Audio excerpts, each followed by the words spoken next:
Our final speaker for today is Makandal, who's an interdisciplinary artist based in Joburg, working with drawing, photography, organic matter, and installation.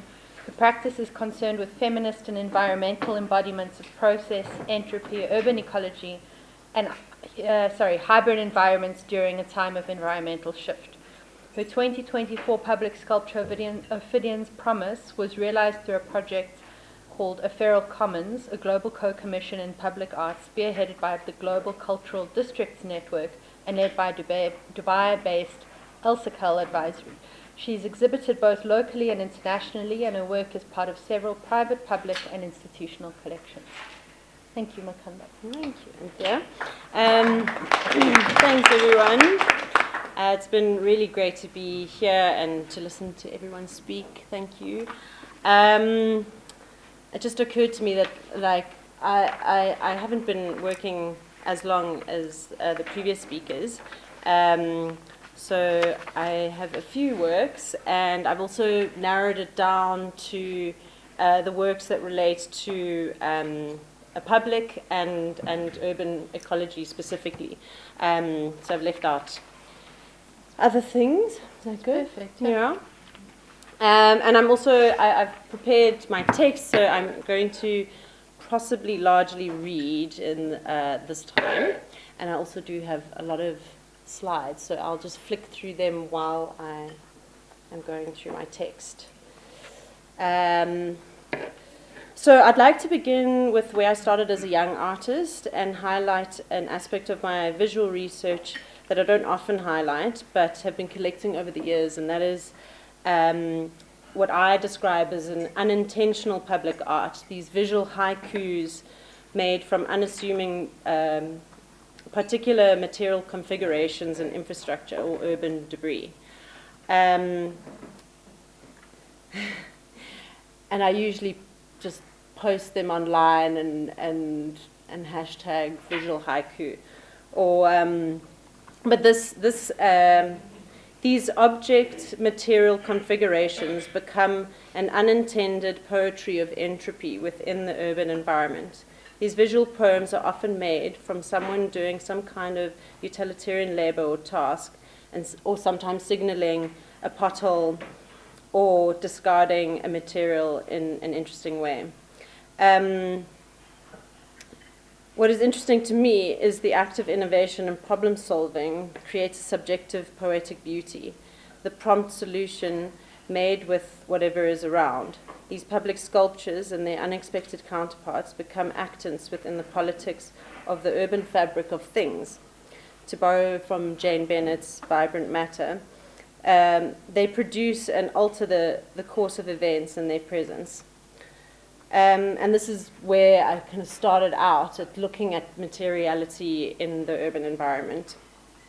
And this type of public art is perhaps often overlooked and typically cast into the backdrop of the city. But for me, this is the fabric of the city, and it's not monumental in any ways, as most monumental public works may be. Yet it is monumental to the human condition and this inevitable entropy. And that largely informs my paper-based work. For me, public art that doesn't typically look like public art, let me flip back the rest there. It doesn't look like public art, rather mistaken for peculiar infrastructure or landscaping and temporary intervention is important. It is this somewhat discreet, doesn't demand always attention, but still affects the viewer and makes them question their participation in the space that they inhabit. The notion of temporality, ephemerality, being digested, processed from one state to another, embracing this shift and change is an integral part in how I work and what I explore in my practice. So in 2014, some friends of mine and I at the time were really interested in public space, and we were eager to activate public space with this idea of Parking Day, which is an international movement, but we introduced it to Johannesburg.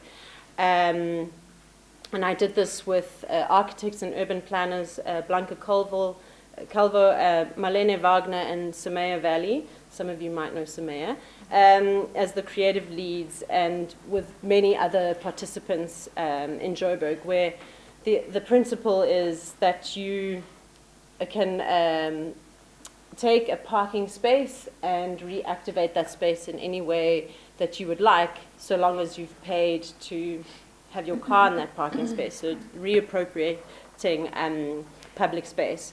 Our statement was, Parking Day Johannesburg is the first approach to provide temporary public open space to join the global debate around a world-class African city perspective. We are a team of architects, planners, and artists with different cultural backgrounds who love, live, and enjoy the city despite or because of its enormous spatial divergences. Johannesburg has an extraordinary history of rapid urbanization, regulation of space, and separation of inhabitants, is facing rapid regeneration. It is time, in its times of transition, the use and the perception of public realms changed dramatically. The opening of urban space during democratization transformed the streets of Johannesburg into no-go areas and unusable spaces for fear of fear for the higher middle income class. With the development of the past years, the urban becomes more accessible for all inhabitants and fosters the discussion on equality and the rights to the city. With an initiative like Parking Day, we want to create a different perception of public space, inclusive, interactive, and by showing its possibility of non-commercial activities in public space. So that was that project. We only got to do it for 2 years, but it was incredibly exciting for us at that age. And then another project that I did with a collaborator of mine, Samantha McCullough. She was living in Melbourne at the time, and I was still in Johannesburg, and we wanted to find a way to connect our two spaces. And so we did this project from where I was, where the two of us were probing and playing with this idea of private and public, and the role of the artist in the process of gentrification within the city's development, and how these notions mediate and dictate how we move and behave in the city environment. And as artists, how working in public space and our own private studios agitate these boundaries and points of entry. Our spaces were mediated through technology and made publicly accessible and influenced our movement as we self-consciously gave each other instruction with what we was used to reflect on Bernard Stiegler's term hyper-industrial epoch within the audiovisual and digital technologies control, discipline bodies, and mediate patterns of thought and movement. We set up surveillance cameras in the gallery facing out onto the street, and then also in our studios, and broadcast our studios being our private spaces, and viewers could download the Uniden app and then look into the space, any of the spaces, and just watch us over time. The next project that Samantha and I did together was on a residency that we did in New York, and I reference this because it really influenced how I then saw Johannesburg coming back from that.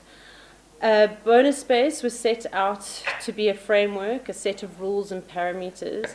It encompassed our studio, the spaces between our bodies, the city and actions, and evoked the tensions of autonomy and control, reflecting on the city as a controlled space that mediated bodies.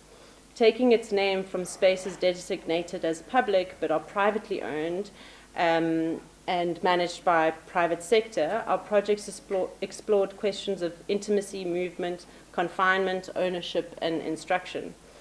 Contemporary sociological accounts of urban space, advanced by the notion of mobility turn, uses urban space is conceived as interlocking sets of relations between people, objects, plants, signs, and systems, not just existing within, but rather fundamentally constituting by these dense relations. These social elements are in themselves in continuous circulation and shifting relations to one another. Our project ended up involving us finding what we then learned to be defined as the third landscape by Gilles Clement, urban ecologies that are seemingly left to grow and survive within the city's controlled relations, which influenced my practice. We then collected paper from around the city, and through our movement in the city, we collected every slip, every ticket, every newspaper flyer, anything that we touched.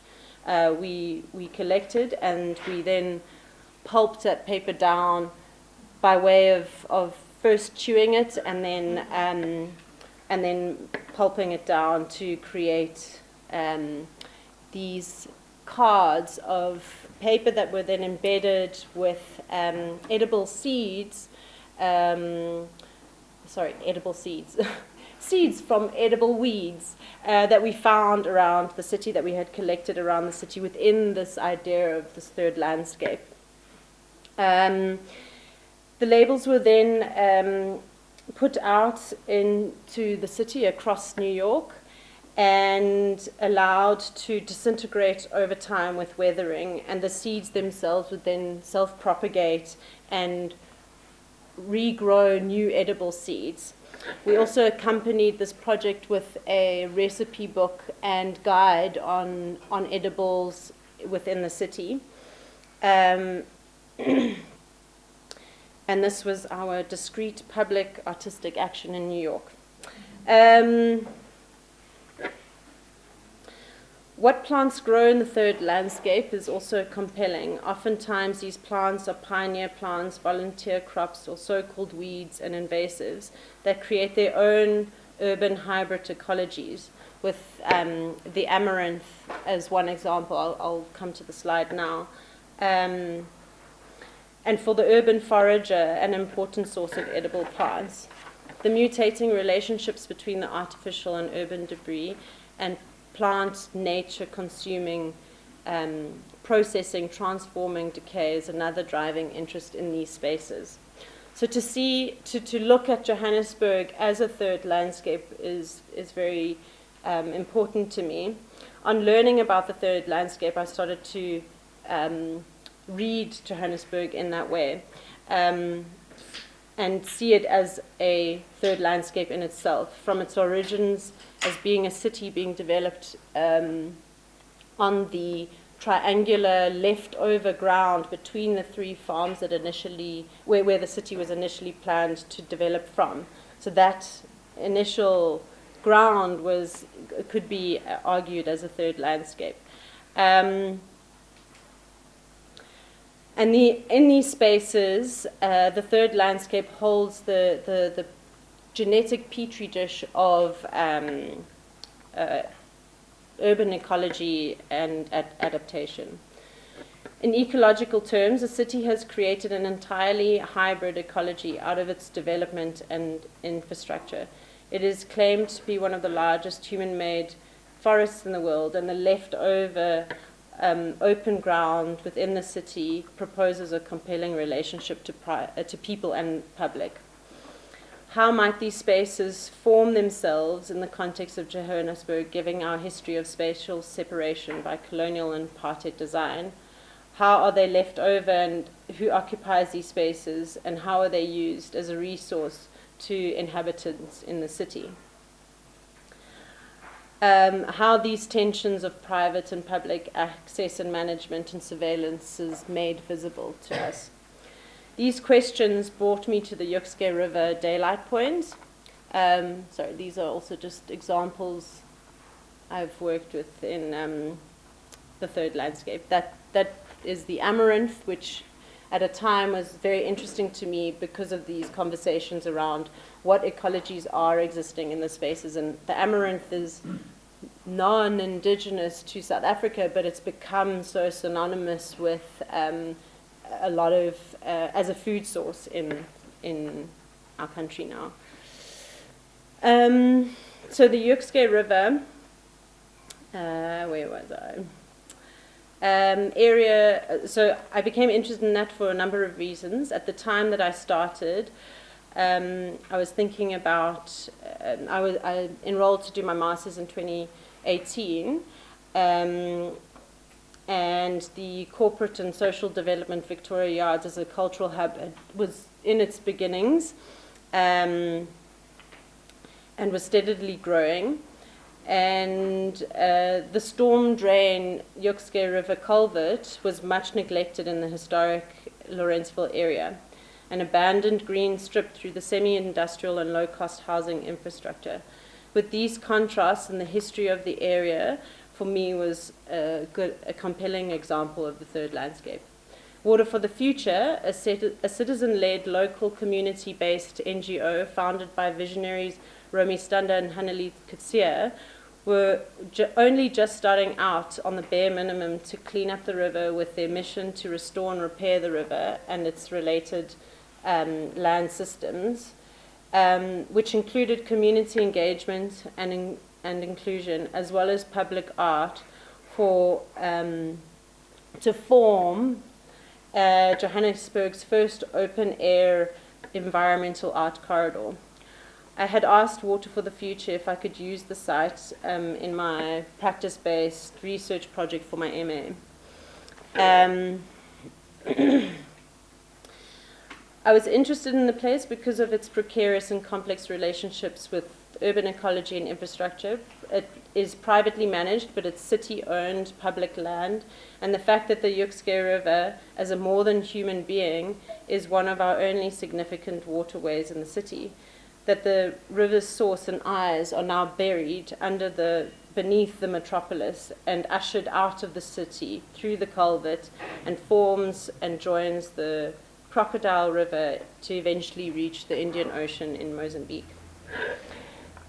As climatic shift becomes ever more evident in our city with extreme storms and flash floods, the ecological conversation feels more urgent and is a motivating factor to building and restoring this relationship with the more than human world that we are a part of.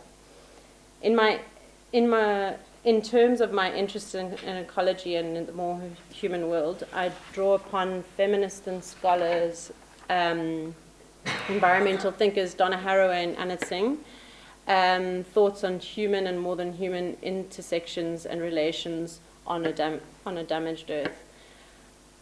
The partnership formed with Water for the Future and all the people that work with them, and later Victoria Yards, were essential to being able to work in this space and have access to it and to document it over time. My willingness to work with no funding from anyone really was a winning combination. I wanted to work in a place. I wanted to work in the place for my research, and they wanted ecological public art. After my master's, I applied for the Social Impacts Art Award in 2022 to create the Listening Garden, and was awarded that grant to produce the project and then present it at the Rupert Museum. So here you can see the Listening Garden, and that is at the top end of what Water for the Future refers to as the Victoria Yards block, because Victoria Yards is alongside that block. And it is visible from the street, and it is accessible through Victoria Yards and through a set of security gates. It's a space that is public but not always freely accessible, and its entry is managed. For Water for the Future, this is their pilot block and maintained weekly by the Water for the Future team, who dedicate hours to caring for the section of land. The work, on the one hand, is a public land artwork, unlike other gardens and landscaping principles, invites the public to be in the space by way of some discrete stone benches. That is how it looked before. I'll come back to... sorry. Discrete benches that are tucked away and invites the viewer to sit in the garden and take a meditative moment to listen to the space and receive the visceral experience of the river, its sounding, its smells, the breeze in the grass, and the city. In those contemplative moments, what might we glean from the river? If one were to open our senses to the river being, what might it share with us? The plants planted into the garden were specifically selected from the endemic and endangered Soweto highveld biome. Some seeds and plants were sourced from seed banks and specialized nurseries, preserving the plant's genus. The garden then also acts as a living seed bank and library for water for the future to harvest, from while it also naturally self-propagates with every season falling, and taking it further downstream, as well as with, oh my gosh, 10 minutes. Okay, sorry guys. Don't worry, stuff it. Yeah. It's also important to me to work with, in a lot of my projects, but particularly in this one, I worked with the children at Safe Study to co-design and shape the garden space. So we did a series of workshops where we drew in the space and contemplated what they wanted to see in the space and experience in the space, and then also got to plant sections of it with their selected plants. Sorry, now. Sorry, don't Sorry. stress. Don't stress. It's really fine. Like we go 5 minutes over. It's totally fine. Okay.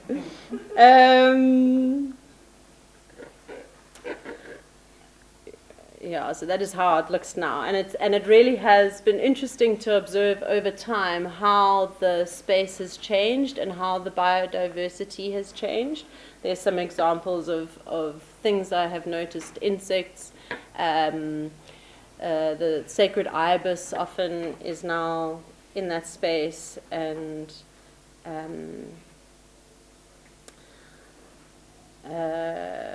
Tell us about the spider. this spider. This is a golden orb spider, which is very exciting to me that it came into the space. I don't know if it's still there, because I think if the space is disrupted with a lot of movement in it, then I think the creatures go away. But if you quietly enter, then I think the more we leave it, the more we'll thrive in there. But I just want to come back to this. My understanding of the relationship between the endemic, indigenous, and so-called alien invasive species is one that needs to be met with nuance. And we cannot approach this idea of restoring a previous ecosystem with a blanketed strategy. Urban ecosystems are in constant interaction with a multitude of exchanges and influences between humans and the more than human, and co-evolving together. This notion of a hybrid ecological adaptation and mutation within the third landscape is interesting to me and argues against this idea of restoring a pristine nature. It's about the building of relationships and a repairing of the relationship to that space. So Listening Garden positions itself at that juncture of how this is managed and how do we leave the space to thrive in its own ways in relationship to human behavior in the space. Observing the space over time and noticing how the ecology is changing and adapting, but Water for the Future also has a intention to maintain the space and keep the space usable and keep the ecology growing. There is continuous weeding and cutting and watering, so it isn't quite, for me, a third landscape anymore. It is a conditioned space, but it's still incredibly interesting to observe. Then this, so I've been working in this area for a while, and every project kind of unfolded into a new project, and this one was done in preparation for Ophidian's Promise, where we weren't quite sure if it was actually going to happen or not because of bureaucratic red tape and getting the permissions in time and whatnot. So in the meantime, I created this text piece where thinking about how the water is cycled in the river. Water passing through as a vital contaminated material. It's a living archive of social and cellular memory of place and particle. It has enticed and communicated the soil, plant, and the humans to cooperate in adaptive and quantum ways. In on thinking from more than human perspectives, how might the river be? How might one be a river? Are we not a river if we follow the cycles of water that we drink into our bodies and then piss out into the sewage system to be pumped back into the river and evaporated through the air and condensated into cloud and then rain on our skin? If we recognize ourselves as river and remember as river, will we care for it and be in deep relationship with it? Be the River is this invitation. It's an ephemeral text piece. It's made from moss collected from the site.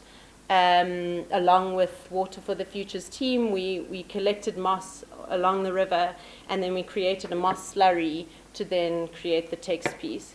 Initially, the roof at that section of Victoria Yards was broken, and a lot of moisture was running down from when it rained, so that wall was relatively moist. And the initial idea was that the moss would grow and then grow out of form, and that the text would disappear in that way.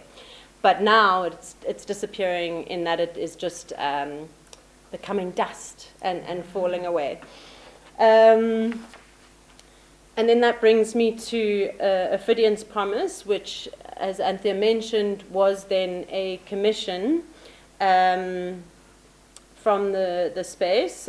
Victoria Yards was identified as a cultural precinct that the stakeholders were interested in as a case study, and I was approached due to my already established relationship to the site. The other two locations that SARChI identified was SARChI Avenue in Dubai and then Kingston Creative in Jamaica. So these three sites were working in conversation together. And the brief or prompt was, how do we create sustainable, ecological, public art? What does that look like? So they were very interested in studying that. And that was also interesting for me because I do often work in that way in my practice already, of what material I use, what is the kind of output of this apart from the sculpture, what is it doing, what is it being in the world. And that's often why I play with this idea of temporality and ephemerality. Like, why are we so attached to permanence and creating monumental work? Perhaps we are entering a time where we do need to be digested. We do need to let go and allow for the earth to be vital and change, not always to be fixed in a moment. So I proposed, so in considering all of this, interestingly, this is now a very permanent work, and it's the first kind of work that I've done. But what I thought about was, I considered the space, and Ophidian's Promise is a living, functioning ecoduct sculpture that references the form of a snake. And I believe it's the first eco-duct in Johannesburg, and hopefully the first of many. With the development of other areas, perhaps we will think more about the other inhabitants in the city being wildlife, and how do they move through the spaces, and what infrastructure do they need to also cooperate with us in the city. So the material's also quite important. I used the brick. So Water for the Future had started working on another block along the river culvert, and had excavated these bricks that were made from the clay that formed the marshy bogs of the Yokske River, where the Yokske's many eyes were. So this clay was used by the Doornfontein Brick Company to create the bricks and to build low-cost housing in the Lawrenceville area. And I thought that was quite significant and interesting to use this material and expose it in a way that you could see this story in the materiality. Also, that then meant that almost all my material that I used for this sustainable public artwork were locally sourced. It was soil, brick, and the soil, the compost I made myself in my garden. I live 3-4 kilometers away. So all the material was locally made, but what bumped up my carbon footprint was the steel that I had to use. I had to use a steel structure for it to be engineered properly and safely, and that animals could cross it, even humans if they dared. But that was another important aspect to this commission, was that the UAP company, who were a partner in the commission, were piloting the artist ingredients list, which is a tool that artists can use to monitor their ingredient list of what they're using to produce a public work. And it tracks your energy expenditure, every material, where it's sourced from, whatnot, and it spits out a stat for you of how much you have used. And it's an interesting tool to perhaps think with in the commissioning of public work.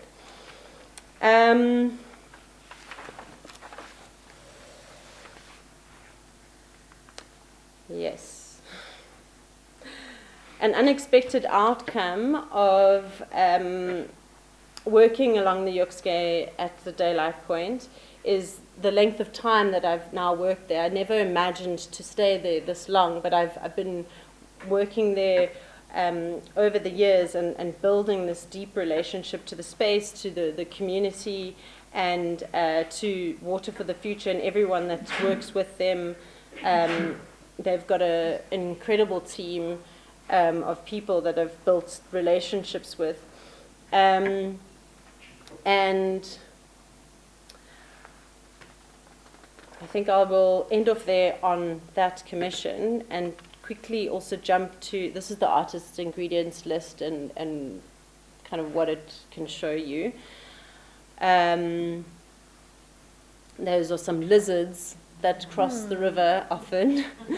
And I would love for this work to potentially, if there is any other academics or scholars or environmentalists that might want to study this and see if this is actually functioning, or how is it changing the environment and the urban wildlife, that would be amazing.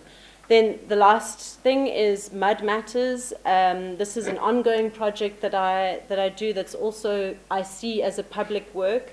It's again discrete, ephemeral. It uses the principle of the bokashi mud wall, which is inoculated with effective microorganisms and beneficial fungi.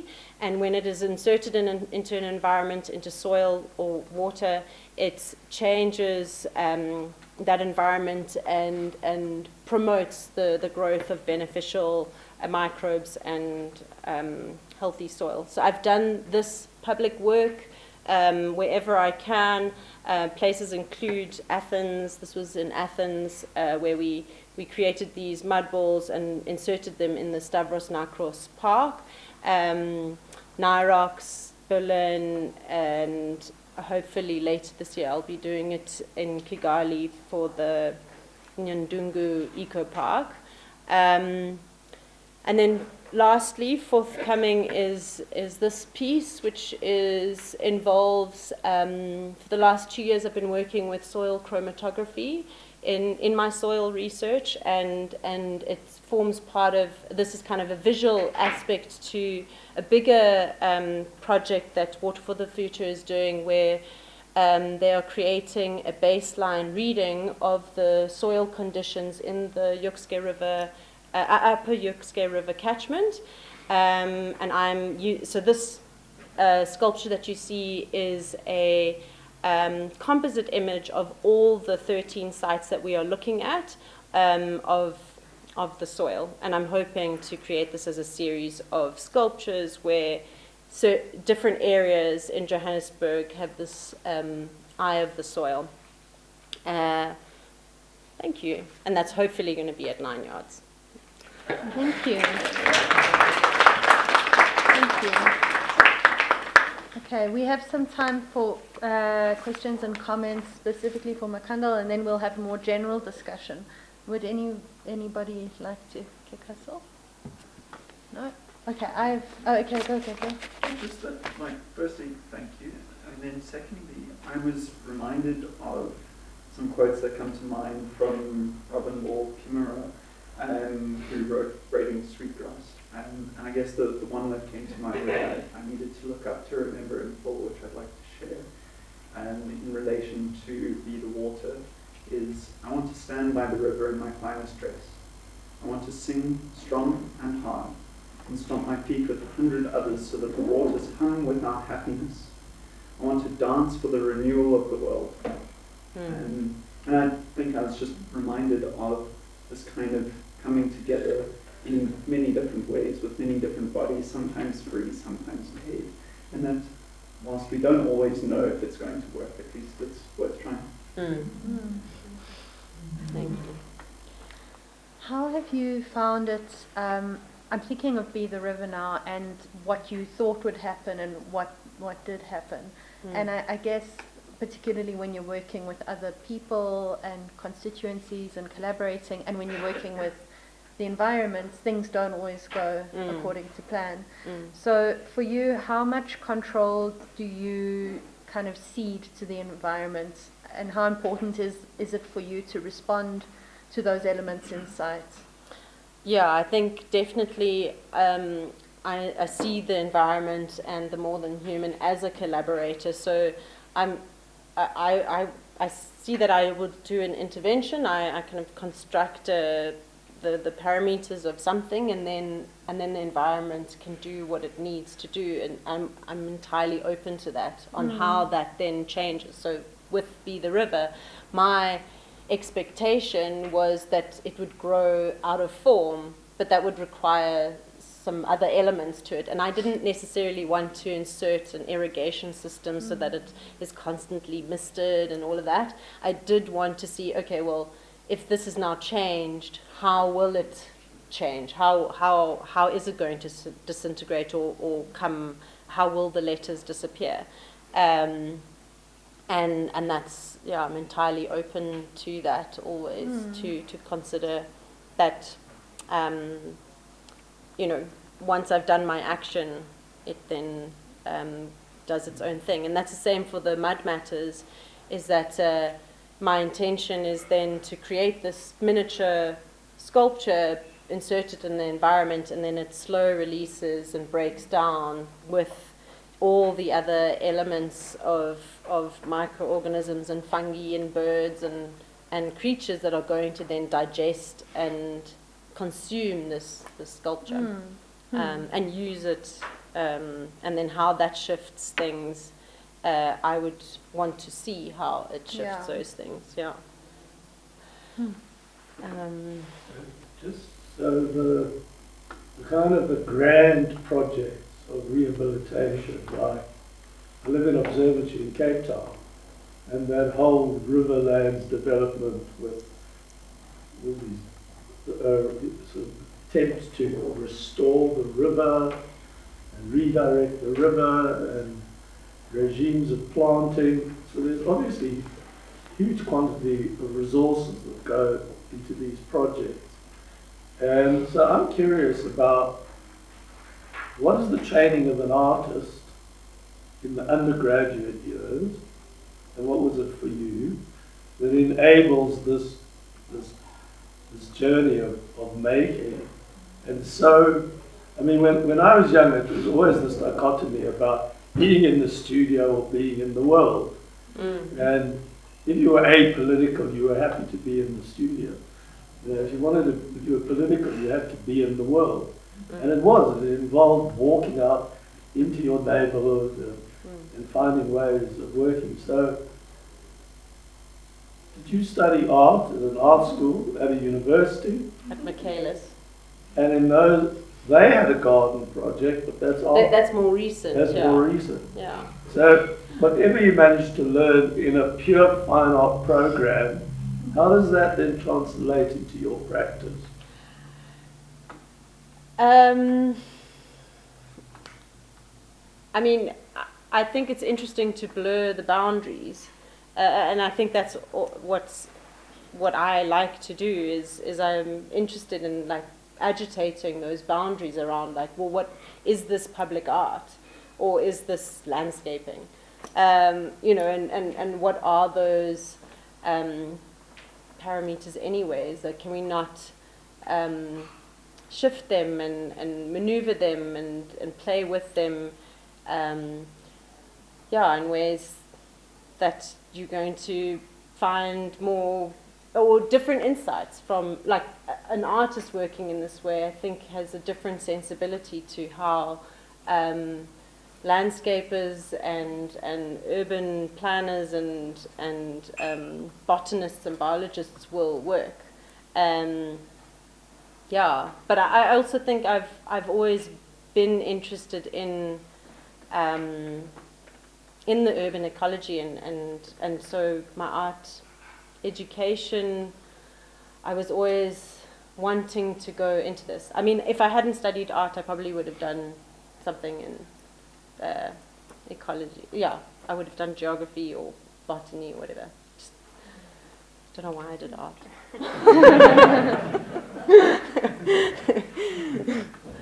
Can I ask you a question about access? Yes. So what's really interesting about that site is that it's semi-accessible. Yeah. And who do you see as so for those who haven't been there, it's sort of, you have to go through a gate to get close to and to get into the listening garden. Yeah. And how do you understand access and audience? Like, who do you see as your audience? Yes. And what would your vision be for that? Yes. That area? Yeah, so I had written it down, but I didn't read it. Sorry. No. That's perfect. So thank you for asking that question. I think that is the space that is a tension for me always, in that because it's within Victoria Yards, this block, you have a controlled access point, and it wasn't always controlled. Before it was what it is today, largely due to what Water for the Future does. It was just this green corridor that wasn't accessible at all. There were no entry points to it. It just was a way of getting the river out of the city. And gradually over time, it's been opened up. Studios have now been opened up to the riverside, and the one wall has been broken down since the bridge, the Ophidian's Promise Bridge, came to be. But with that, Victoria Yards wanted to secure the space, and they managed that access to the space. But having said that, there's a footpath that crosses the culvert and joins the two sides of Victoria Yards, and Safe Study, the program, is on the kids program is on the one side of Victoria Yard, so those children cross that footbridge often, daily, and also then on the street, and can look into the space, but in order to access the space, they have to be supervised. Because my vision for Listening Garden was that the children would be able to use it. It is their space for future generations. But because of silly things like there's no balustrading along the culvert, you can't allow young people to move freely in that space. It's a safety risk. But it's such a simple thing that could be solved so easily if Victoria Yards just put a balustrading up. Then it would be a more open public space where the kids could come in and use the space. Sure. And we constantly working on it to try and get them to just put the balustrading up. But that was interesting to me. Why I initially wanted to work within that space is around those ideas of access and a public-private space. And then I think what also interests me about working in this way, I mean, I do have a gallery paper-based practice that gets shown in galleries, but this is very much my work in the world. And I think that's what I like about working in this way, is that you don't know who your audience is always going to be. And this kind of work also, I think, just allows for people to question what a creative practice can be and look like, and how does that change a space and change a person's relationship to the space. I think that was... Thank you. We have, I think what would be interesting is to sort of segue into a more general discussion. We have quite a few people from Water for the Future here, which is great.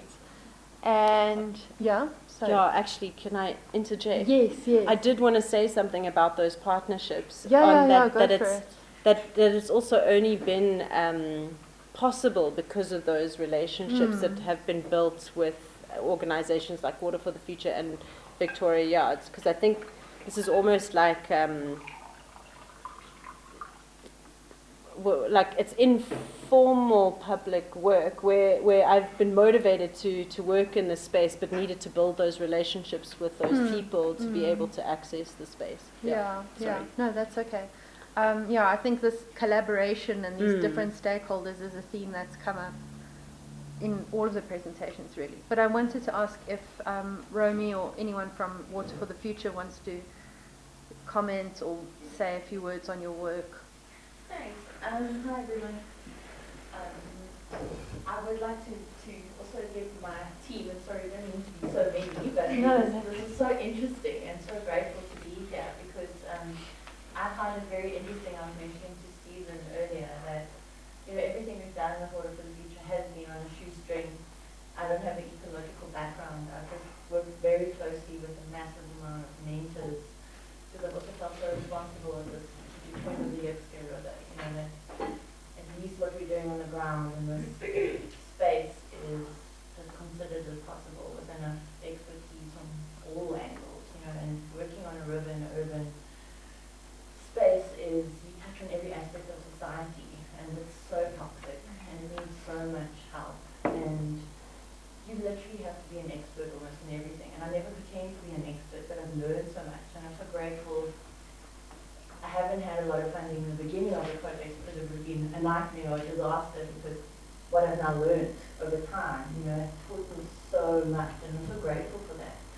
But, Sylvester, I think it's very valuable. If you want to come in, you've had a history also before, and then Muskan, who's here with me, she's helped hold my hand at massive public employment opportunities. The Social Employment Fund has had over 450 people work, being exposed to green economy opportunities, and learning that, in the city we can have paid employment, not just in construction or security or cleaning jobs at minimum wage levels, but also start to get our eyes open to what these green spaces mean. So I would love for them to also, from their aspect and their own history, speak about what space means for them, maybe.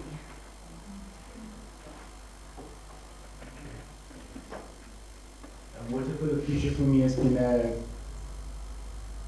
great help on a personal side with my artwork, and some things that are starting to mushroom out of that. Some SMEs and things, and I've had an opportunity with all some of the rubble that has been around me to start landscaping my own 2 art pieces, which are a great motivation for an artist to move on, and I've represented some works in social grants, which I was shortlisted for, and that's all through because of Water for the Future and Makandal motivating me. So I should have chosen you. yeah, so it's the public art works with environment and everything, so more and more. It's great. I mean, I think for me, on my side, I'd speak more about the community aspects of how this work can influence our community. I was born in the area that Makandal's work is based in. So I've also seen the change, like Romy mentioned, all the projects and stuff that we've had, and the interest or the potential that green jobs can offer. That has been a very noticeable change in our community, especially around the work that we do, which is not the best, amazing things, but for our team specifically, to provide that sense of stability and all of those things has been amazing to see.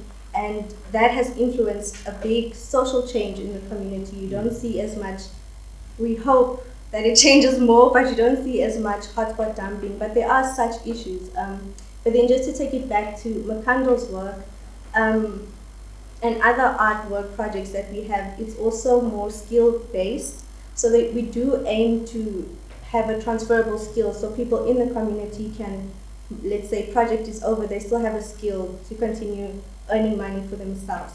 So that was the one thing I wanted to mention. And then in terms of accessing Makandal space, Water for the Future does do walking tours where we do try our best to speak on her work and also activate the green corridor and keep it as alive as we possibly can. That's just my 2 cents for this, yes. I just wanted to add one thing. I wanted to say that Makandal's work, though, has been so, I would say, catalytic almost for people caring about the work that Water for the Future does. Like sometimes I feel if it wasn't for Ophidion's Promise or the steel grasses and listening garden. People won't know about the years and years and years of work of land restoration and hydrology and water testing and engineering, like all the layers and layers and layers that go into this work. And she's really just been a proactive artist. I've got funding, I want to come and do stuff, can I do stuff, can I work with your community? Really getting to know some of the people in our big teams better than I'll ever know them, because she's just really building on those relationships. I'm just like being your PR. No, it's made so much, and I really am trying to see how, with the art like latitudes or say the big art private events and things that are happening, how can we do more in this way? Because I've seen how beneficial or useful it's been for people to like, oh, what's going on here? Oh, that's interesting. What's that? And tell me more. Oh, there's this whole other project in job creation. And, so for me, the art has just been such a great tool to get people interested, especially in Johannesburg, about climate change, environment, and all these things that take so much to explain. And usually, unfortunately, it's me doing the walking tours because this is so much detail. We're trying to train more people, like Sylvester's helping with that and Scan helps with that, and then audiences you get, which is fascinating, from schools to corporate and normal public. So yeah, the art's just been so amazing, and I'm just grateful for everything that I think that's us. interesting how it's brought, there's the community, there's the layer of the community that use the space and are experiencing the work on a daily basis. And then there's this new layer of visitors that are interested in what's happening around the Yorkskate. Yeah. And also I forgot to mention, having founded the project with Anthea who's here, to me that was such a useful, and till this day I'm also grateful that she helped me see the work through an artist's lens, where I was coming from actually an interior background, a handmade African craft, that was the sort of things I used to do before. And in the way we would approach things was always with this artist lens. And I feel like that helped me to learn how to think more holistically about the work in the early days as well. So just bring the conversation back to then, because I said we need a new policy, and I said it must be public performance. And I realized from this session, it's more than public performance policy. So, if you prepare to share, how do you finance this kind of work?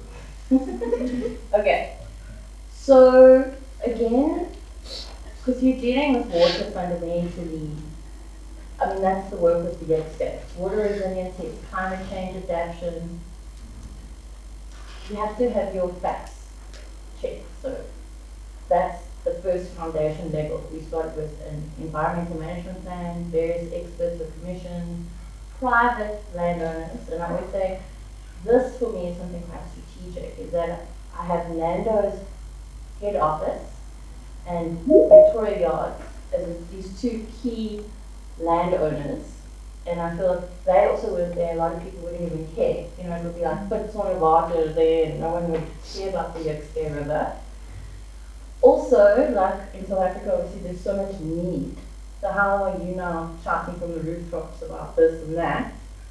And I also come in this privileged package and I'm very aware of that. So I have to create jobs. It's like, I can't just think of beauty and beautiful space and all this stuff when the people from this community are not benefiting from that process. I'm a very lucky situation also where Nando's founders, they pay my salary, they've given me carte blanche, they appreciate what this work does around the area, but also from all the work I've been doing, so piloting concepts before scaling out, and that's what the Social Employment Fund let me do. So 2018 to like 2022 was data, science, building relationships with the city, because obviously you need all those approvals, waileys, that they actually think you legit, you know what you're talking about. So from early days I was very grateful for some key civil servants that sort of appreciated. I had a private landowner that let me experiment. Hanani was there as well. She had just a wonderful maturity and her own track record obviously with public art. And then, then you're working with I always feel like the river, this project is private-public institutional partnership, just because of how the river goes through these land parcels. So you're constantly trialing. Then Social Employment Fund let us employ people, so I went from 4 people to 110 overnight in 2022. Did 3 rounds of 10 months of people working 2 days a week, walking distance from the river. And then the City of Johannesburg has sort of been watching us, trusting us slowly. We were selected as an official implementing partner for the Symposium, which was just finished, an 18-month project funded by the Canadian government, Global Affairs, in collaboration with the World Resources Institute and the International Institute of Sustainable Development. So all of that we've been doing in the pilot blocks, the Daylight Point, the Victoria Yards block, and then Gear House, we could scale out now to the upper Yorkskate catchment, which saw us do about 150 hectares with about 100 people working full-time, alien invasive removal, strategic rehabilitation, reintroducing the Soweto high-felt biomes, grasslands that are almost extinct. But the urban context of Johannesburg is hotspot dumping, and again, so you constantly have to have adaptive management in that. And then how that links to official water resiliency. And so now we're using science and the data to crunch the figures of how we've done the work linked to water claims, because the catchment was selected as it indirectly benefits 2 million people in Gauteng for water resiliency, and that goes into the Limpopo Basin and that. So they've developed a transformative riverine management plan on the Yepke River that could hopefully be rolled out into the Klip River and all the other systems originating from Johannesburg that affect the Atlantic, the Indian, and all of that. So yeah, so there's so much space for beautiful public art, but it's really this PPRP on how we do things now that benefits everybody as you go. So I'm very excited about. So if you've got funding and a project, make some visit. Yeah. But like, I feel because I've had that monthly salary personally, I could keep going at this thing, but from a corporate angle. It's not that it's a Nando project ever, but that consistency of the salary has helped me just keep going, right? Yeah. And now and then you also get some other donations, but yeah, we've been very lucky. I think these questions, it's interesting for me how projects often or always come down to kind of personal sustainability, and there's always got to be people behind, people as infrastructures driving projects and driving organizations, and just on the topic of people, I see there are quite a few people in the audience who are artists, practitioners, work in studios, and I don't want to sort of pick on anyone, but I would be really interested to hear other perspectives on working in public spheres, whether officially or unofficially, if anyone wants to contribute. I'm kind of looking at Sandile. I'd love to hear your perspective on public space. I mean, as we kind of discussed earlier, you've been working in public contexts in kind of various ways for many years. So it depends on how you approach public space. I mean, like I work in a multidisciplinary manner, but what I find very useful when working with public spaces is to foster a relationship between the people that use the space around you. So the first thing you do, you get there, you introduce yourself, you make friendships, find ways of making friendships. Offer small things, share the water that you have, and just like converse with the people. When you start doing that, people become interested in why you are interested in them, and then that becomes your entry point into sharing your ideas with the people. And once you get to that point, then they listen and pay attention to what you do. And what that creates is that when you're done with your project, they are invested in what you've been doing, and therefore they become custodians of what you do. So in your absence, these people look after the work that you did for you. But also for me as an artist, what that does as well is that the people know the space more than you do. So they educate you about the space. So you learn a lot more about the space from the people just by starting conversations. So that's one approach, but it varies. Sometimes you're doing stuff for a corporate, so that's a totally different game. Sometimes it's a private client, and sometimes it's illegal. So it varies. But like I think people like at the core of making work in public spaces, because they know the place, they use the place more regularly, and they can become custodians of the work that you do. So you don't have this imposition going on, but it's like a co-creation, collaborative exercise. Yeah. Do we have any input from people online? No. I wanted to touch on a word that's come up, feral, and I think this is such an interesting concept because we think of feral, we think of kind of wild, unregulated things, but Anat Singh has a really interesting definition of feral in relation to infrastructures, which is that a feral use of a space is a non-design use. So, for example, like a third space, a little patch of ground somewhere. It wasn't intended to be used for an artwork, but now it is. So, or I'm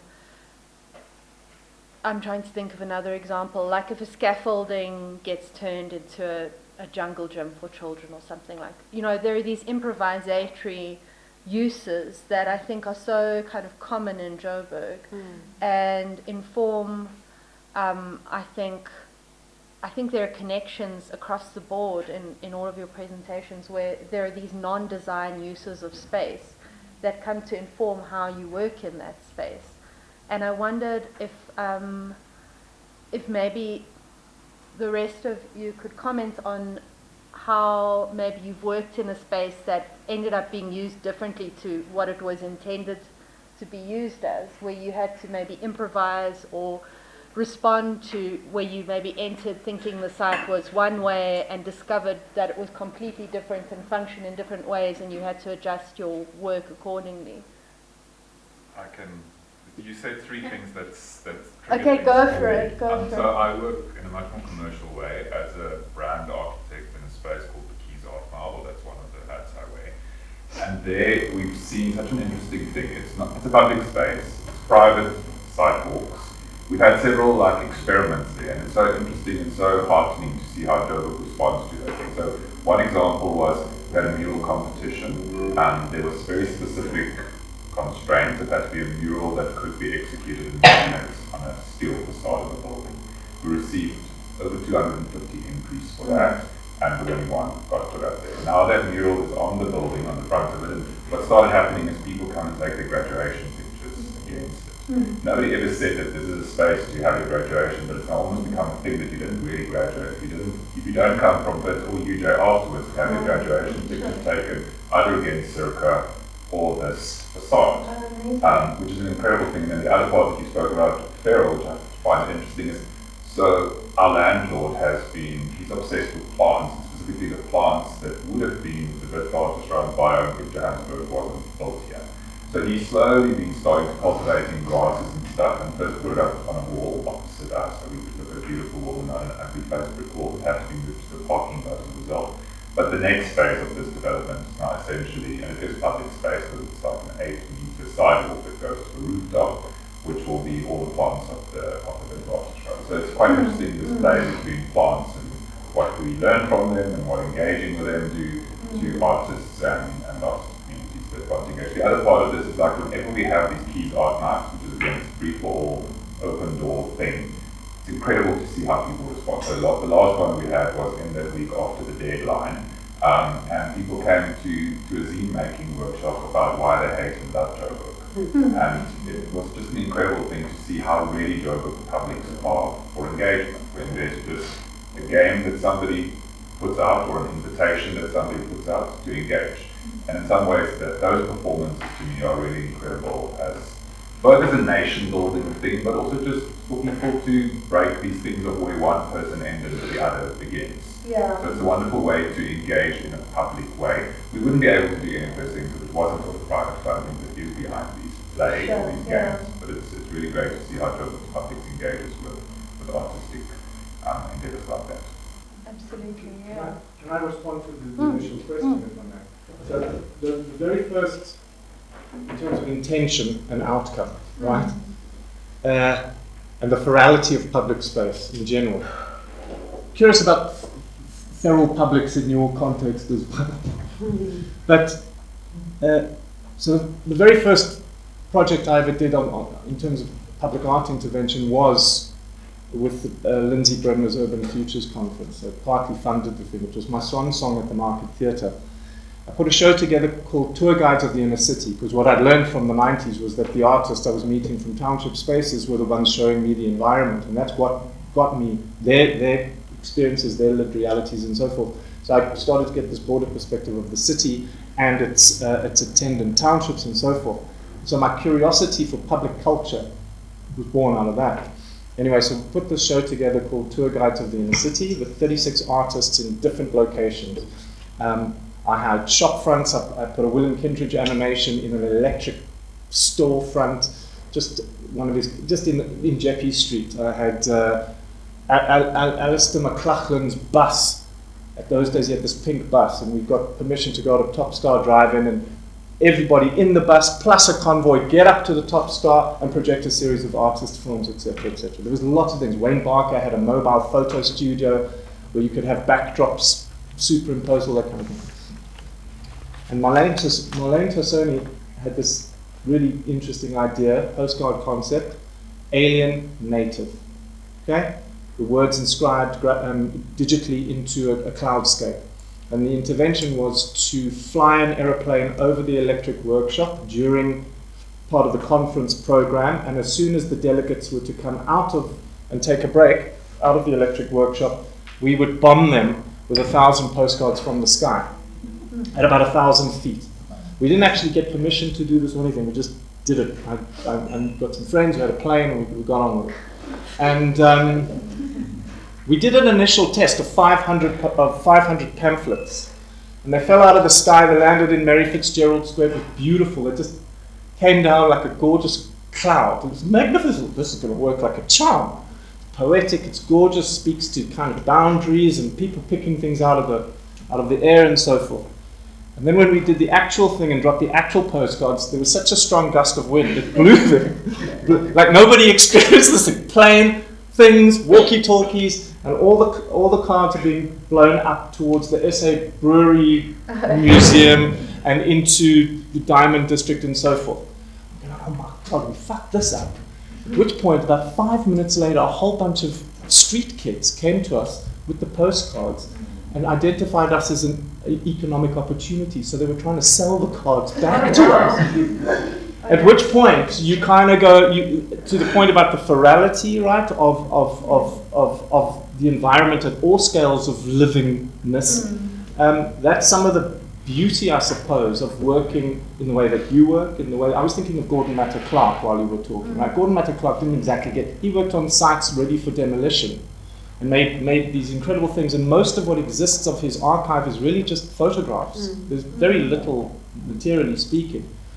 And I'm sorry to get carried away here, but to the point about like what the policy did in its early days was really, really important, I think. But I also get the feeling like, because everybody looks to Joburg, even though it's falling apart, as this economic center for the continent, etc., maybe we cast such a heavy shadow of what public art is from a institutional point of view, that there's so little space, and it's only starting to emerge now, I find, where we can have, and it's due to your good work as well, just at the academic level, the 2 conversations we've had this year, slowly starting to percolate an inquiry, if not an appreciation for things that don't sit, and don't necessarily need to sit inside policy and definition, that they should behave and drive themselves based on the organic ways in which meaningful work finds its support.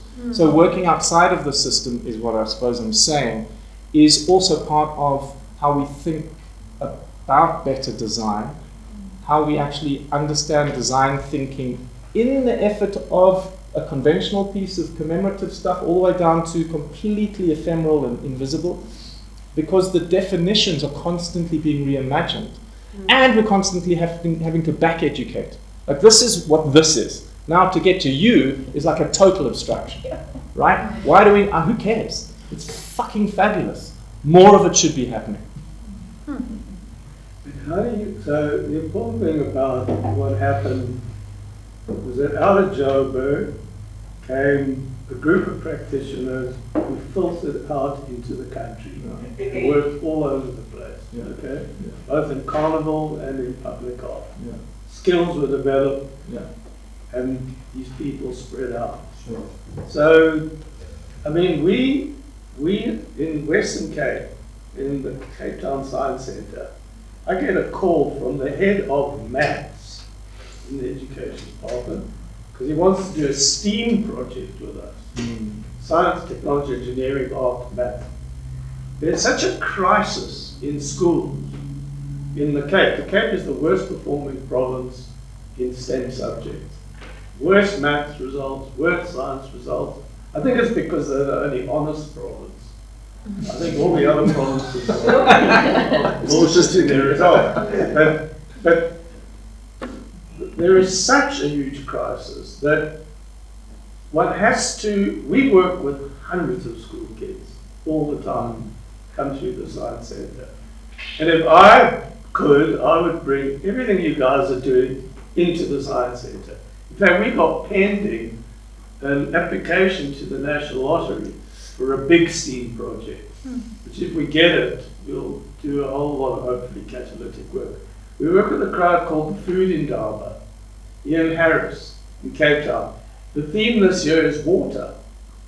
Okay, they're coming into the science centre, they're working with an indigenous practitioner, you're going to be working with all the roots from which you can extract water. Kids will come in, they'll get given a plant and water, they'll cook with water. So I just think we've got to have a national perspective. We can't be Joburg, Cape Town. We can't be sitting in our little spaces. We've got to find a way, and the universities can do these things because you do have kind of networks and partnerships. But the thing that's curious for me, in 1986 or whatever, Christopher Till sets up with Anglo-American Johannesburg Centenary Trust. It's the biggest fund on the continent. Okay, it's been sitting dormant for the last 10 years because maybe the purpose then was to acquire new collections, primarily of Black South African art, to fill the gap in the Johannesburg Art Gallery collection. So there was a huge amount of acquisitions that happened. There have been no acquisitions for the last 10 years, and actually can't afford to buy dollarized art anyway. You know, with our fund, we wouldn't be able to buy the little show, I don't think. You know, with that, our rands. Okay, she says we can. So the question, what I'm just curious about is really how do we take this kind of work that is really going to be very meaningful for kids and for young learners, okay? And how do we transform the curriculum, the school curriculum, using new kinds of art practice so that kids are excited about numbers and are excited about biology and botany and science because they're coming at it in these new kinds of ways. So I'm hoping that, you know, we'll continue to have the conversations. Yeah. If we manage to get some of this money, we'll try and hook up with some of you people. But I'm really so impressed and interested in the work that's being done.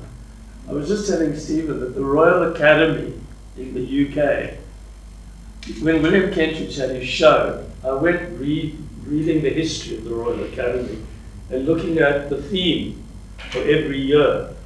And there's a theme in the 1930s, I think, which is all about nature and the environment. And it just sort of struck me, okay, that's where we are now. So I'm babbling on, but I think we've got to try and make this thing bed down in significant ways. So it's not about more hard public art. I think it's about a different approach to urbanism and urban design, because if one, the point is it's about integration, right, and looking at all the forces at play in the if we're looking at urban centres, because what happens in rural contexts is not competing with the same challenges. So if the majority of populations, globally speaking, are in urban centres, the pressure on urban centres, we know it, we see it in our city, to deliver to the needs, just the functional needs of living is one thing. So there's no time for arts and culture. That's like down the line. But to your point about it being at literally the foundational level, at the ECD level and all the way through to a tertiary level even, to integrate pedagogy of that nature as part of a social project as opposed to primary, secondary, or preschool, all of that. At the moment, we always tend to talk about it in these compartmentalized ways, but I'm imagining instead of a policy that ticks the box for public art and for greening and growing and urban farming and all of these kinds of things, we do really have to imagine at a national scale what we want in terms of the performativity of our cities. But that means also capturing the imagination of the users of the cities. And to my comment about you using the word neighborhood in the context of the Firewalker, the issues of ownership, accessibility, buy-in, translate, even being able to describe that, most of our cities are so transient because the precarity of lived experience is that you've got to keep moving to make money. So right now it's such a challenge, but it would seem that there are a number of stopgaps that you could insert that can harness a lot of that energy. And I do think it sits somewhere between urban design and then a whole other set of disciplines and intelligences that don't constantly maintain their boundaries, but actually are prepared to blur them and understand what that transdisciplinary language really looks like, and maybe elevates certainly the politicians, but the communities who have. I mean, if there's anything I've learned from the Art My Josie program, is just listen to the most quiet, in some instances, the most quiet woman in the group who's there with her kids, and she's at the public meeting and she's heard about it, and maybe there's an opportunity for some money. That's really the reason for being there, and food, and some tea and coffee. Next minute she lands up being the lead artist on the project because she has stories and insights, but no one's bothered to listen to her, and you create the circumstances and suddenly she's growing. So, but that's incredibly nuanced work, and it's very acupunctural in nature. And how to extrapolate that requires a lot of. So your point about national is really important, but it's national in this strategically networked way that is intentionally inclusive in a transdisciplinary way. That's a lot to pull off. Ali, you were going to say something? Yeah, and I think maybe it picks up actually from your earlier point, but maybe where you just landed is actually close to where I'm trying to ask this question of. It's one thing to say like, where are these feral kinds of interventions happening, but it's also about like those with the resources. How do we generate the literacy or the ability to recognize these feral instances of things happening so that they can be rewarded and sustained? Because I think part of what you described, maybe particularly like the way you have worked together, is that the resources make you in doing the work, right? Like if you build it, they'll come, sort of almost like, not that that's what you set out to do, but they became, right? Well, yeah. Doing the work and it became rewarded. It became sustained in these ways, in different. No, I always had to get the funding first. But it's nice. Not to reduce it, right? But Yeah, to say like, if we go back up, like and so some of what the shadow that you talked about of like how public art has been focused on in a particular way, then it doesn't have the ability to recognize these things, right? It can't be written into policy the things that people are doing in ways that are, in things that are not organized in institutions or in things that are not in particular spaces, right? So how do we think about, and I'm sort of looking into it, not asking you specifically, but like how do we think about the reverse pressure, right, on those who are the ones who are able to provide resources to projects or create opportunities for them to expand or to scale up, that it's not for a lack of ideas, right? It's like how do you recognize where the ideas are? What are either different matrices for even assessing what is a public art project and or how it might operate, you know? I'm interested in limiting like that reverse pressure because we're not a country that likes for policy or papers, white, green, all the colors. But we don't seem to get the things to all the places that they can get to. Right? And it's not that everything will neatly end up even still fitting into things, but how do you expand those pieces? I just wanted to maybe add on what you're saying, like what I've been learning, because I'm dealing with all these different subject matters, say it's even public health or the water quality and how that makes public health. A while ago I was invited to like a roundtable discussion with big funders that were just wanting to understand, like what is it, Rockefeller Foundation. They weren't going to give us money, but a lot of funders have seen how money's been mismanaged or not maybe delivering the results that they had imagined. What I really appreciated that came out of that discussion is the trust building, and that's obviously always this community engagement. But I feel the way that community engagement is happening on all different sectors or engaging with communities, in its essence, needs to be more creative. Because you go into these rooms, posters on the wall, PowerPoint, split up in groups. You know, it's like, it's these recipes that we're all experimenting with, like how do we get, what does this community need? What do they want? What's important to them? And who's the person facilitating the discussion? And, you know, so I think it's all of this, like how do we trust people that they have our best intentions? And then the whole follow through, the managing of the money, that the money goes to where the community and that need really sees that it's tangible, it's visible. And I think that whole process is always this trust building, right? And that we all are doing that hopefully more creative, and that needs the people who are more creative in their thinking and not a corporate with the money coming necessarily and telling us, okay, we think you need this and here's money, and it gets delivered in a way that in the end ends up being wasted, right? I think that's just at the moment where I'm sitting with stuff going, yo, there's so much need just with the little project that I'm doing. But if the people have the money to spend more time listening or engaging with us in a way that's sincere and authentic, then we're going to get to the goal in a way. Usha, did you want to say something before we wrap up? There's a lot. Yes. There's so many things that are coming out. I think just maybe one point around money and who gives the money and what is the agenda. I think the creativity sometimes has to be around agency or pushing. I'll tell you where I'm coming from. I'm coming from where CSI money, or now it's called, what's it called, something else now? ESG. Yeah.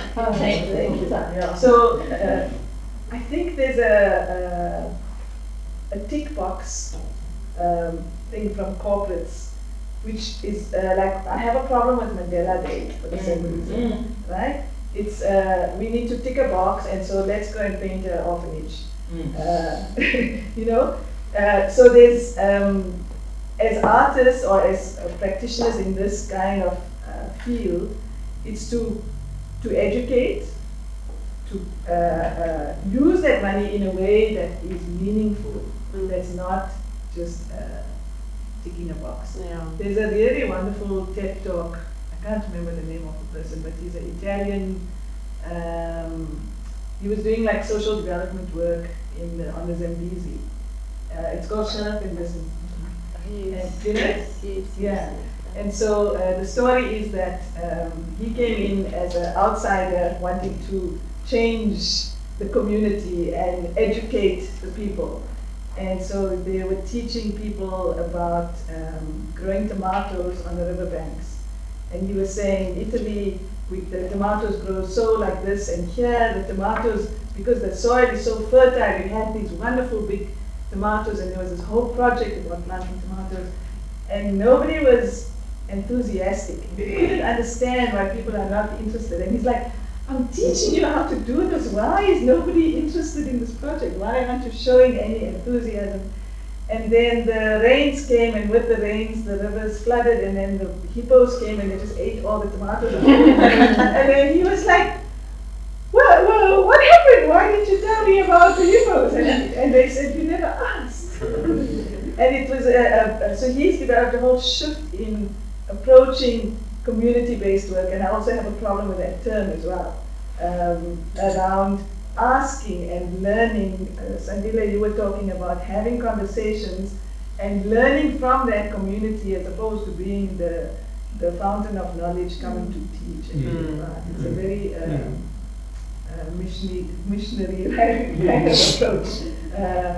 I don't know what my point is. No, but it was about that there's a body that has money, and then there's somebody who wants to make a change, and it's about how do these two come together in a way that's not exploitative either way, that works. And there's so much money out there. There is so much money out there. And there is also the will to do good, but to use it in the right way. Yep. I think that's a lovely point to end on. Thank you so much to all of you for being with us today. And thank you to everyone online. Sorry you didn't get to have the delicious lunch, but thank you for being with us anyway. Thank you again, Brenda, Melissa, Paul, and to all of you colleagues and friends. And let's keep the conversation going. Thank you all.